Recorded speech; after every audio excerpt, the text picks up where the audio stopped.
Hi, I'm Tim. Welcome to Watchbox, and thanks for logging on. If you love this watch, email me, tmosso@thewatchbox.com. It's in the description below. Your purchase and pricing email question line for buying this or any watch you see on any Watchbox platform. Reach out to me directly. Email for pricing, tmosso@thewatchbox.com. Today, we're discussing a model launched in 2020. This is the Hublot Big Bang Integral. It is not the first Hublot, or even the first Hublot Big Bang, to feature a bracelet, but it is the first to be designed in the integrated fashion that is voguish these days. It's also a more wearable Big Bang. At 42 millimeters in grade 5 titanium, it's actually quite light, being made almost entirely of resin, titanium, and sapphire, all light materials. So 42 in diameter, 13.8 millimeters thick, and then from lug to lug, the total distance across the wrist is going to be approximately 49.3 millimeters. So now, taking the watch and throwing it on my wrist, which is 16 centimeters in circumference, you can see it wears quite well. This is not as big as the bangs of yore. It's a fairly compact watch. Across the wrist, you can see I've got actual clearance on each side. I could probably wear this on a wrist as small as 14 centimeters circumference. Based on the lightness and the shortness, there's also a little bit of a tilt to the lugs that you can see well, so it wraps around the edge of the wrist. Now, it's not going to fit underneath all cuffs, but a jacket should be just fine. Again, it's under 14 millimeters thick, wears really nice, very comfortable.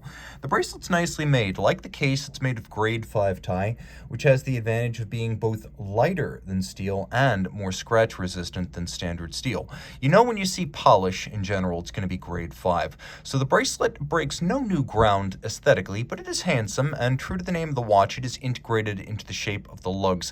There's a nice little bit of articulation by creating dips between the links and then polished facets to contrast with the satin. We have removable links fixed by screws, which is a nice touch, as a lot of watches, even in the high end, use pin sleeves for titanium bracelet removable links. So it's nice to see screws here. This is easier to size at home.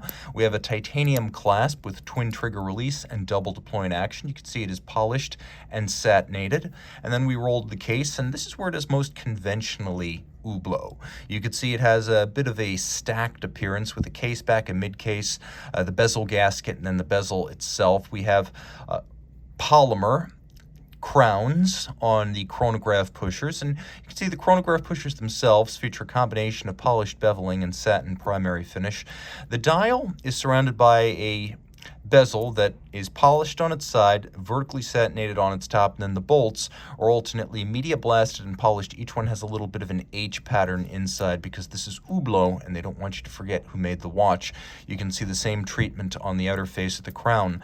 The crown is a screw-down crown. It does have a rubber shoulder to make it easier to grip. The watch is 100 meters water resistant. The dial has a primary sapphire on the back of which the Hublot name is printed, so it's on the underside.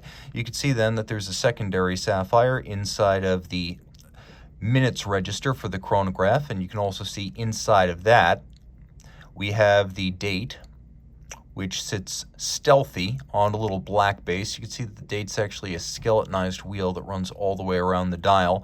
We have a dial side chronograph mechanism. So the Hublot Unico, this is the second generation Unico 1280, but it's always had an inverse architecture so that the lateral clutch and the column wheel, two elements that are integral, that word again, to the chronograph, they're on the dial side of the Unico, so you can enjoy that case-back pleasure of chronograph operation without actually removing the watch from your wrist. Now, do a quick lume shot here, and you can see that this watch is quite well lumed. Actually, no issues whatsoever. You can see even the sub-registers have been lumed.